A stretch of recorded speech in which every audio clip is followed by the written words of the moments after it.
Texas, 1943. The train rattled through endless prairie, carrying human cargo across a landscape so vast it swallowed fear.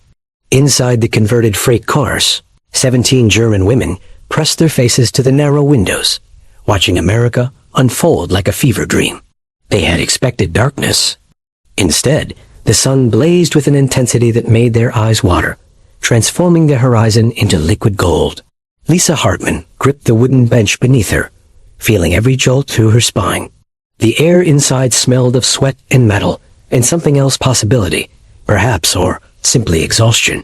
Through the gaps in the planks, she could see cattle moving like distant shadows across fields that stretched beyond comprehension. In Hamburg, her entire neighborhood could fit inside one of these ranches. Here, space itself seemed weaponized, a reminder of how small they had become. The capture had come 4 months earlier, off the coast of Portugal. The ship had been bound for Argentina, carrying women whose husbands served in German intelligence operations across South America. British destroyers appeared at dawn, cutting through fog like knives through silk.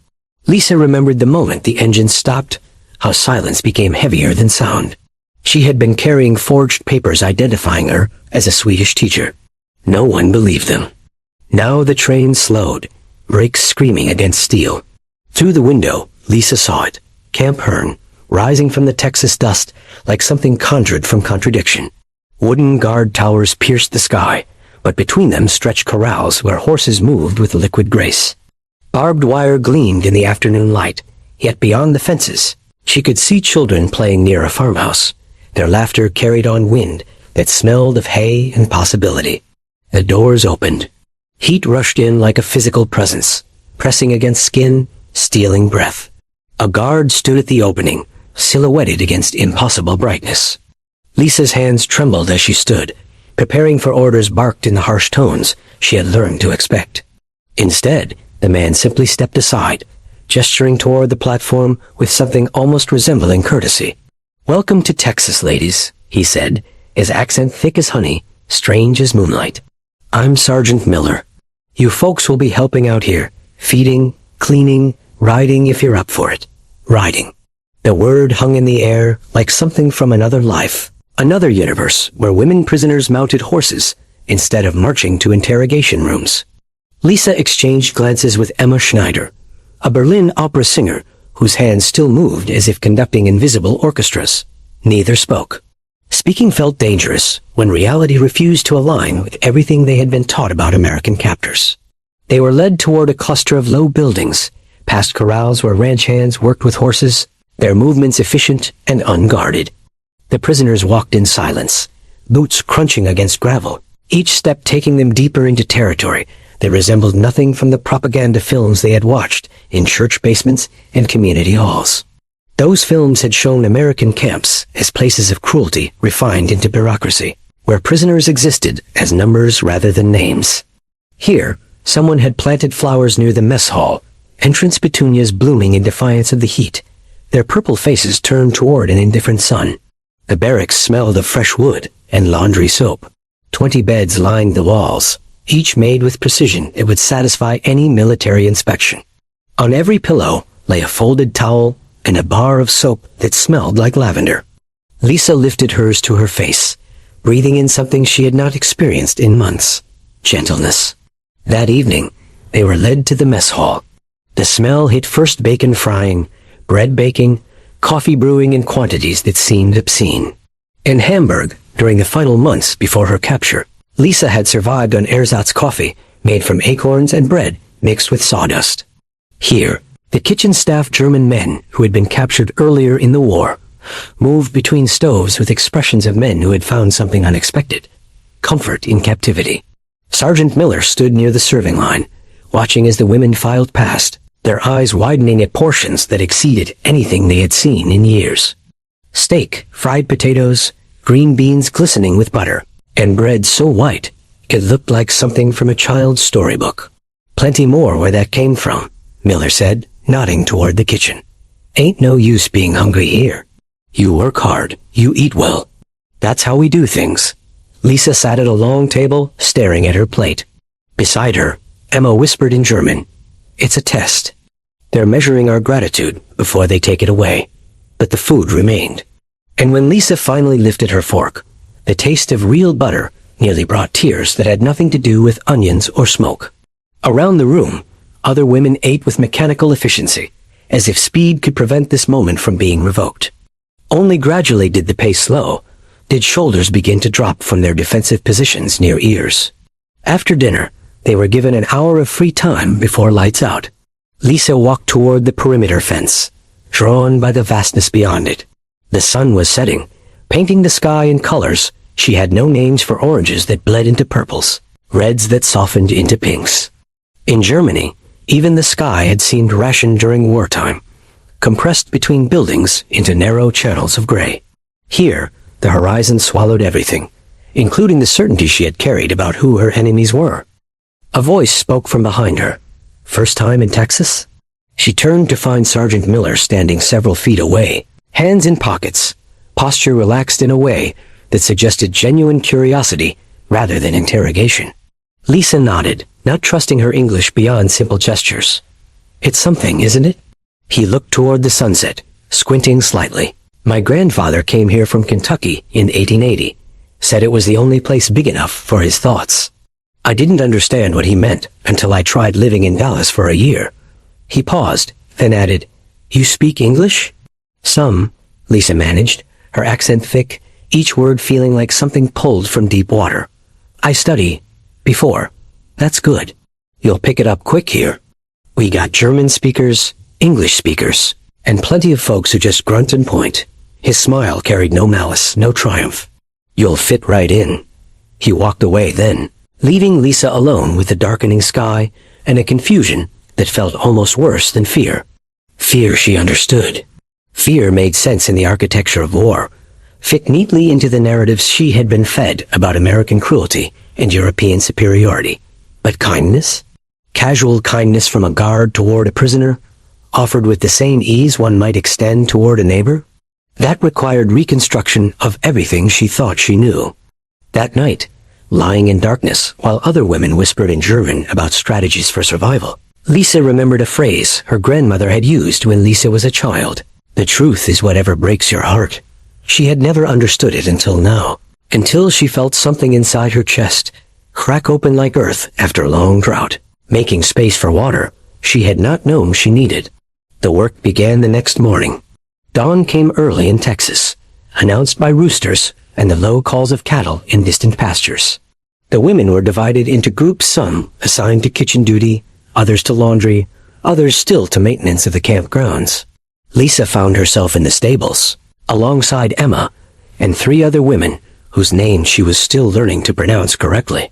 The stable manager was a man named Curtis, whose weathered face suggested decades spent under open sky. He moved between horses with the confidence of someone who had forgotten that communication could be difficult, who simply expected to be understood, and was therefore understood. He demonstrated how to brush down the horses, how to check their hooves for stones, how to speak to them in low tones that soothed rather than commanded. Horses know fear, he said, running his hand along Amare's flank.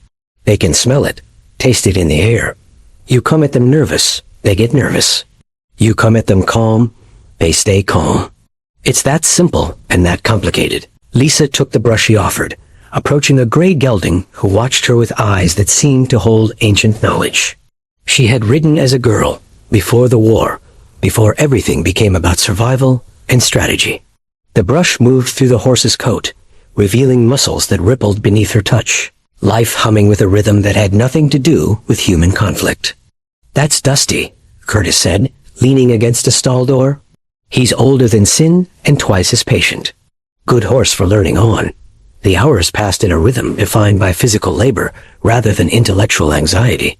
Mucking stalls, hauling water, spreading fresh hay each task demanded presence in the body rather than the mind. By noon, when they broke for lunch, Lisa's hands ached in ways she had almost forgotten were possible, ways that suggested purpose rather than simply endurance.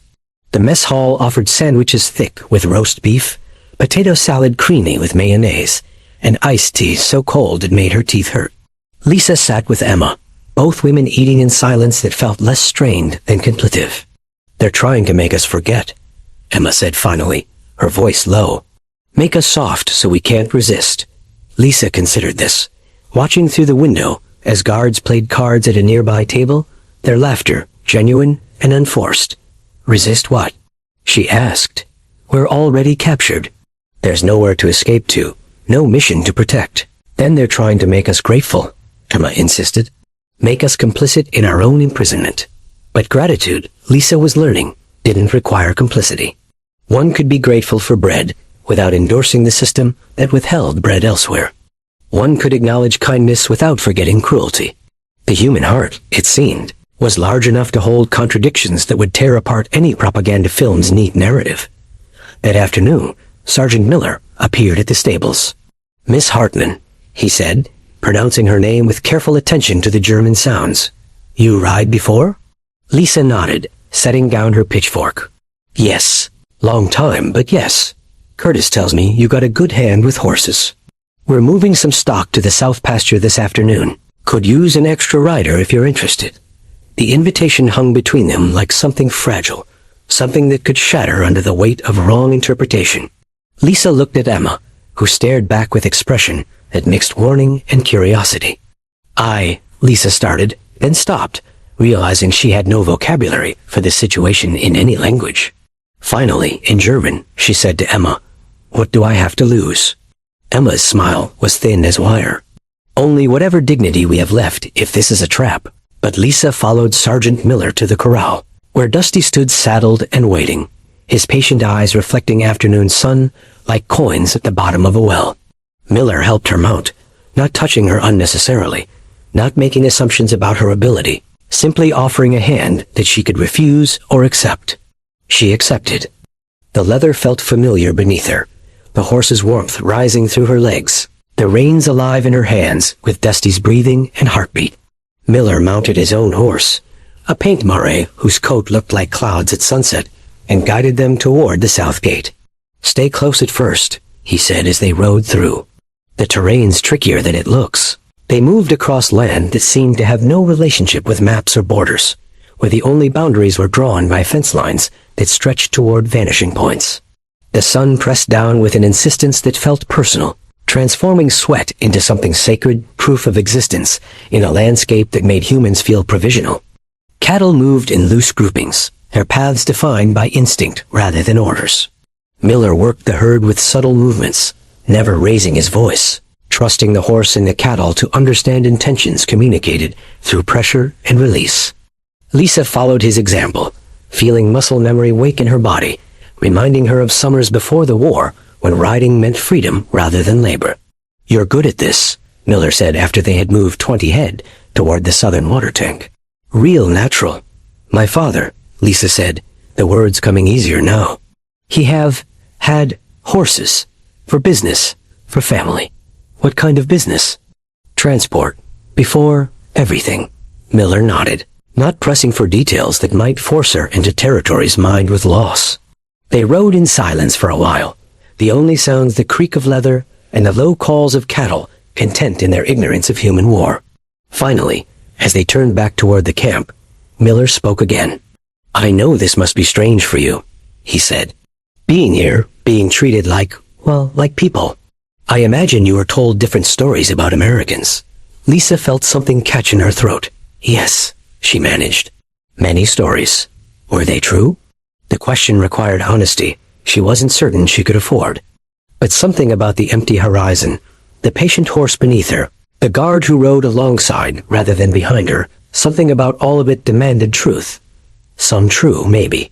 Some not. I don't. She struggled for words, then switched to German, hoping he might understand tone, if not content. Ich weiß nicht mehr, was wahr ist. Die Wahrheit ist komplizierter, als man uns gesagt hat. I don't know what's true anymore. The truth is more complicated than we were told. Miller was quiet for a long moment. Then, in German that surprised her with its clarity, he replied, Die Wahrheit ist immer kompliziert. Deschel blanc die sich, sie zu suchen. The truth is always complicated. That's why it's worth seeking. They returned to the stables as the sun began its descent, painting everything in shades of amber and gold. Lisa dismounted, her legs trembling slightly from effort and emotion mixed in proportions she couldn't measure. Miller took Dusty's reins, meeting her eyes with expression that held no triumph, no judgment, only acknowledgement of something past between them that had nothing to do with war and everything to do with humanity's stubborn persistence. "Same time tomorrow?" he asked. "If you're interested," Lisa nodded, not trusting her voice. That evening, she sat on her bunk while other women prepared for sleep, their conversations flowing around her like water around stone.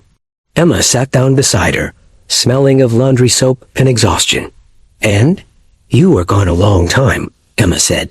"We moved cattle to the south pasture. And..." Lisa met her friend's eyes. "And I remembered what it felt like to be human instead of useful." Emma absorbed this, her opera singer's face showing the same attention to nuance she once gave to Puccini scores. "That's dangerous," she said finally, "remembering what we were. It makes this harder to endure." "Or easier," Lisa countered. "Maybe remembering is how we endure." The weeks that followed established rhythms that felt less like imprisonment, and more like some strange form of displacement, as if they had been transported, not across ocean, but across dimensions into a world where the rules governing prisoner and guard had been rewritten by hands that understood mercy as strategy more effective than cruelty. Lisa rode with Sergeant Miller. She learned his first name was James, though she never used it 3 times a week. They moved cattle, repaired fence lines, checked water tanks in pastures so remote they seemed to exist outside time. Their conversations grew less halting, her English improving through necessity and his patience. He told her about growing up in a small town where everyone knew everyone's business, about losing his brother at Guadalcanal, about the strange guilt of serving in a prisoner camp, while other men died in foxholes. She told him about Hamburg, about the bombing raids that transformed night into perpetual noon, about her husband who had disappeared into the Eastern Front and never emerged.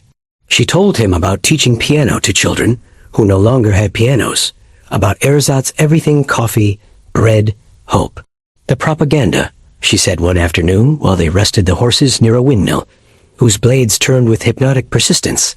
"It told us Americans were barbarians, that you had no culture, no refinement, that you would treat prisoners like animals."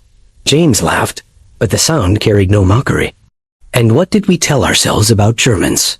That you were all fanatics who ate babies for breakfast and worshipped a madman like he was God himself." He shook his head. "Funny how both sides need the other to be monsters. Makes the killing easier to justify. But you don't treat us like enemies," Lisa said. "Why?" He considered this, watching the windmill's shadow stretch across earth, baked hard as ceramic. "Because you're not my enemies. You're just people who got caught up in the same nightmare as me, only from a different angle." He turned to look at her, his eyes serious beneath the hat brim. "Besides, treating people decent isn't about them. It's about who I want to be when all this is over, and I have to look at myself in the mirror." By midsummer, the transformation was undeniable. The women who had arrived expecting cruelty had instead found something more disturbing: normalcy. They worked alongside German men captured at Kasserine Pass and Anzio, alongside American guards who treated them with casual respect, alongside Mexican ranch hands whose families had worked this land before Texas was Texas. They celebrated birthdays with cakes baked in the camp kitchen, attended church services led by a chaplain who spoke about forgiveness in tones that suggested he actually believed it possible. Lisa began teaching English to some of the women who struggled with the language, using a worn dictionary someone found in the camp library. Emma organized a choir that sang German folk songs on Sunday evenings, their voices rising into the vast Texas sky like prayers directed at stars instead of saints.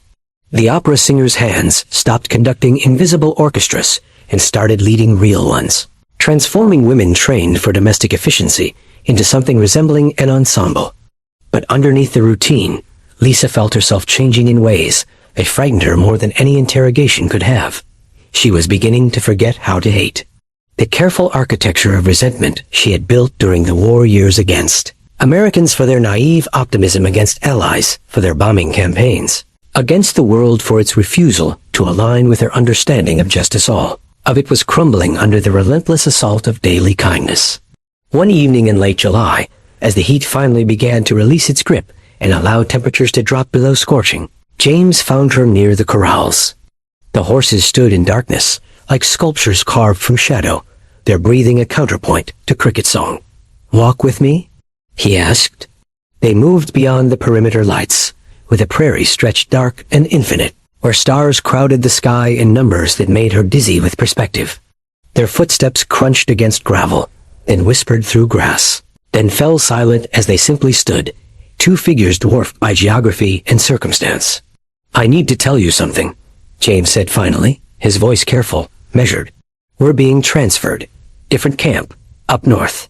Prisoner swap got arranged with some higher-ups who need to make space for new arrivals." Lisa felt the earth shift beneath her feet, though nothing moved. "When?" "Week from Thursday. A week. 7 days to prepare for departure from a place she had never intended to stay, had never wanted to call anything resembling home." The irony felt sharp enough to draw blood. "Where?" she asked. "Can't say exactly. Somewhere in Illinois, I think. Colder than here, that's for sure." They stood in silence while the stars wheeled overhead in their ancient patterns, indifferent to human drama. Finally, Lisa spoke in German, not caring whether he understood the words so much as the truth behind them. "Du hast mich gerettet, ohne es zu wissen. Nicht von Gefangenschaft, sondern von dem Gefängnis in meinem eigenen Kopf." You saved me without knowing it. Not from captivity, but from the prison inside my own head. James was quiet for a long moment. Then, in English, he replied, "I think you saved yourself. I just didn't get in the way." She turned to look at him, this man who had shown her that enemies could be wrong about each other, that propaganda could fail against the simple weight of daily kindness, that hatred required maintenance while compassion needed only permission to exist. "I want to ask you something," she said, her accent thick but words clear. "And I need you to answer with truth. All right. If we meet after the war, in Germany or America, would you—" She paused, searching for vocabulary adequate to the moment. "Would you greet me as friend or as enemy?" James smiled, and in the starlight she could see the warmth in his expression, the absolute absence of hesitation. "Lisa, I greet you as someone who helped me remember why we're fighting this war. Not for territory or revenge, but for the possibility that people from different places can sit under the same sky and see the same stars and recognize each other as human." The transfer day arrived wrapped in heat that made the horizon shimmer like water, transforming distance into something liquid and uncertain. The women gathered near the train that would carry them north, their belongings packed in bags that weighed more with memory than material. The German men who had become their colleagues and sometimes friends stood nearby, offering awkward farewells in the universal language of regret for endings. James approached Lisa as she waited to board, his hat in hands, expression caught between military professionalism and something more complicated. "Got something for you," he said, pulling a small leather-bound book from his pocket. "It's a journal.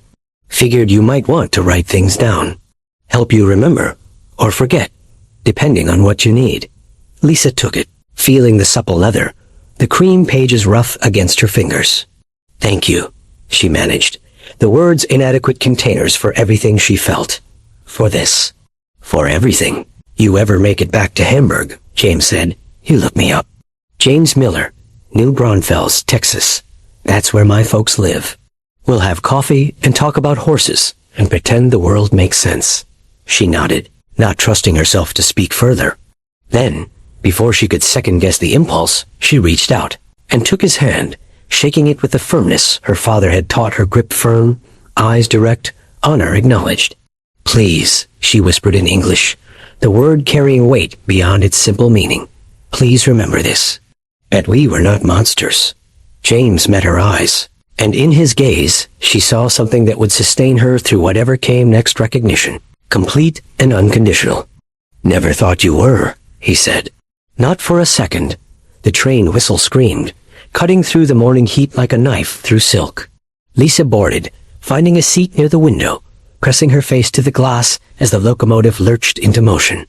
Through the distortion of speed and tears, she watched Camp Hearn recede, the corrals, the barracks, the mess, hall with its incongruous petunias, and the figure of a guard who had shown her that the opposite of enemy was not friend, but simply human, that cruelty was a choice, rather than an inevitability, that kindness could be as radical as any revolution. That evening, As the train carried them through landscapes that shifted from desert to grassland to something approaching forest, Lisa opened the journal James had given her. On the first page, she wrote in careful English, "Today I left a prison that taught me freedom. I met my enemy and found my friend. The war will end, but this will remain. The knowledge that hatred is a story we tell ourselves, and stories can be rewritten if we have courage enough to pick up the pen." She closed the book, holding it against her chest like something sacred, and watched through the window as America unfolded in all its complicated, contradictory vastness, a country that had captured her body while somehow, impossibly, liberating her soul. Months later, in a camp outside Chicago, where snow fell like feathers and the guards were less kind but still professional, Lisa received a letter. The envelope bore no return address, but she recognized the careful handwriting that had signed her transfer papers. Inside, a single photograph. Dusty the horse, standing in morning light, with patient eyes reflecting sun like promises kept. On the back, written in pencil, "Still here. Still waiting for that coffee. J. Lisa kept the photograph in the journal, pressed between pages where she had written about heat and horizons, and the slow revolution that happens when propaganda meets reality, and reality wins. She kept it through the end of the war, through her eventual repatriation to a Germany transformed beyond recognition, through years of rebuilding and remembering and trying to explain to people who hadn't lived it what it meant to be saved by an enemy. In 1949, she made her way to New Braunfels, Texas, carrying a worn leather journal and a photograph of a patient horse. She found James Miller working at his family's hardware store, older but recognizable, his eyes still holding that quality of attention that suggested he heard more than words. "Coffee?" he asked when he saw her, as if 4 years and an ocean were nothing more than minor inconveniences. "Please," she replied, the word carrying everything it had carried that morning at Camp Hearn: gratitude, recognition, the acknowledgement that they had both survived, not just war, but the harder challenge of maintaining humanity within it. They sat in a diner that smelled of hamburgers and possibility, talking about horses and weather, and carefully avoiding topics that still felt too raw for casual conversation. But underneath the small talk, they both understood what the other represented. Proof that the stories we tell ourselves about enemies can be wrong, that kindness is not weakness, that the hardest battles are fought not with weapons, but with the daily choice to recognize shared humanity, despite everything that insists we should not. Outside the diner window, Texas stretched toward horizons that suggested infinite possibility. Inside, two former enemies drank coffee and discovered they had become something more valuable than friends, witnesses to each other as humanity, living testimony that the worst of times cannot entirely extinguish the best of what people can be when given the chance. The war had ended. The remembering had just begun. And in the space between enemy and friend, prisoner and guard, German and American, they had found something propaganda could never touch: the simple, radical, revolutionary act of seeing another person clearly and choosing compassion over hate. In her journal that evening, Lisa wrote one final entry about Camp Hearn. "I whispered please, and meant acknowledge that I am human." He replied not with words, but with action sustained across months, with patience, with respect, with the careful preservation of my dignity, even when he had power to destroy it. His reply left me speechless, not because it was dramatic, but because it was consistent. He showed me that the most powerful weapon against hatred is not love, but simple, persistent, ordinary kindness. And that is how my enemy saved my soul, by refusing to be my enemy, one day at a time, until the lie of our separation could no longer sustain itself. She closed the journal looking out at the Texas night, where stars hung low enough to touch, and understood that some prisoners are freed by escaping their captors, while others are freed by discovering their captors were never truly their enemies at all. The walls had been real. The bars had been steel. But the most important liberation had happened inside her mind, where James Miller's quiet rebellion against hatred had demolished the propaganda that insisted cruelty was the only possible response to war. The cattle moved in distant pastures, restless in the heat. The horses stood patient in their corrals. And somewhere in the vast American night, two people who should have been enemies proved that the human capacity for connection could survive anything, even war, even propaganda, even the carefully constructed lies we tell ourselves to make violence bearable.